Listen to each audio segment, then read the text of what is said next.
Саламатсыңар балдар, бүгін 16 ноябрь. Темабыз эки санды салыштыруу.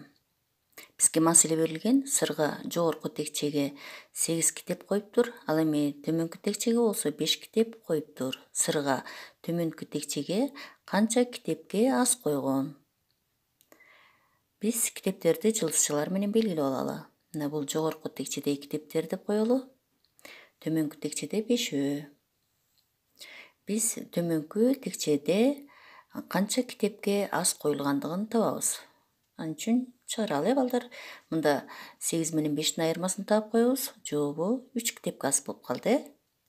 Талант 6 мисал чыгарыптыр. Бакыт 4 мисал чыгарыптыр. Талант бакыттан канча мисалга көп чыгарды деген суроо бар экен. Ал үчүн биз маселенин шартын түзөлү.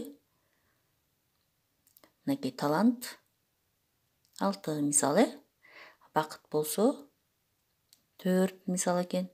Ошондо биз азыр талант бакыттан канчага көп чыгарганын табабыз.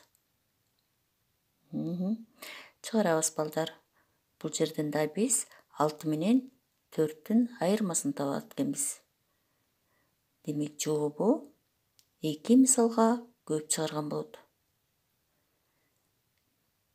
Демек биз бул жерден тыянак чыгарсак болот. Канчага көп деген суроо берилип атат. Канчага аз деген суроо берилип атат. Ушул суроолорго жооп бериш үчүн биз эки сандын айырмасын гана таап коюу жетиштүү экен. Саламатта калгыла.